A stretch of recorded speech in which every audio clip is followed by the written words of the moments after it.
Countless nights my friends and I stayed up late trying to best one another. We'd pick a game at dusk, and by dawn, the man with the most victories was dubbed king of that game. However, during our all-nighter, it wasn't picking the better play call that showed your true colors. It was hitting that damn moving bullseye from 30-plus yards out that determined who the true champion was. This is NFL QB Club 2002 for the PlayStation 2. Not a good throw as it sailed way off to the right. No points. I say it constantly. Football games are all the same to me. You can't really screw it up if you're a designer. You throw, you catch, you tackle. Hence the game of football. And for me, I found that there are only a few things that make a sports game relevant. One is the announcing for the game. The play-by-play in this game is commentated by Kevin Harlan and Bill Moss. A couple of the better announcers in football, I think. Not the best, but good. The next feature I look for is the speed of the game. I don't want to play catch-up or, God forbid, slow down for the computer. And finally, I look at the run game. Now, the way I see it, many of the older pigskin games out there had very little tolerance for running the football, some of which were almost impossible to cross the line of scrimmage without getting pancaked by a linebacker or a defensive lineman. To me, running the football is an art in this sport, as well as a key to victory. This game holds true to my expectations. You can run the ball fluently, but almost too well. But I really shouldn't be averaging almost 10 yards a carry with the worst run offense while playing against the best run defense. It looks like they're going for it. He runs it in for a touchdown. Released in 2001 from Acclaim, NFL QB Club 2002 is a football game that is, well, the same as any other pigskin game you'll ever play. I can remember when it was released, I was absolutely in love with the graphics, since all the advertisements did was preach about how awesome they were at the time of its release, praising the blinking eyes, jaw motions, and facial expressions.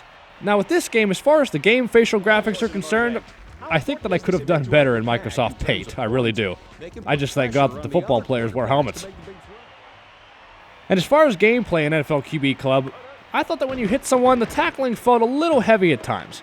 As you bring an offensive player to the ground, it almost looked like as if it was in slow motion. However, I think the passes were the opposite. Sometimes when the ball left the QB's hands, the video appeared to have a jump cut upon the camera following the ball to the intended receiver. And maybe it's just that I'm used to the smooth transitioning from the newer Madden games of today. I noticed it more on quick passes more than anything else. I also didn't like the fact that 9 times out of 10 I was able to run the ball back to the 50-yard line on a kickoff. Now, you're probably thinking that, hey, maybe you're just the man. Then I remembered in my life I have never consistently gotten the ball past my own 20-yard line. Like, ever.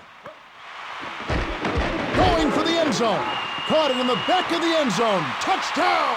Rich Gannon put the ball in the only place that his receiver... Now for the real reason to ever play this game.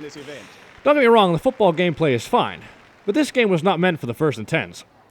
The quarterback challenge at the Pro Bowl in Hawaii is one of the sweetest features ever to be incorporated into gaming form.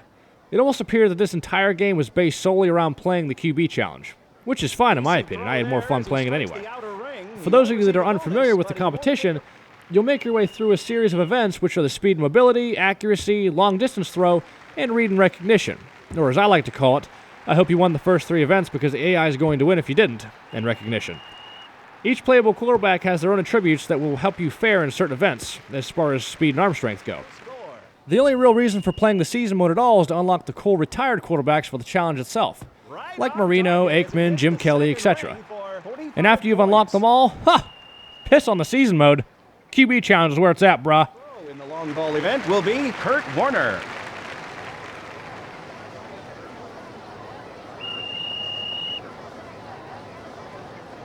And a great throw. If this stays in, it could be a record. It stays in. An awesome throw of 75 yards.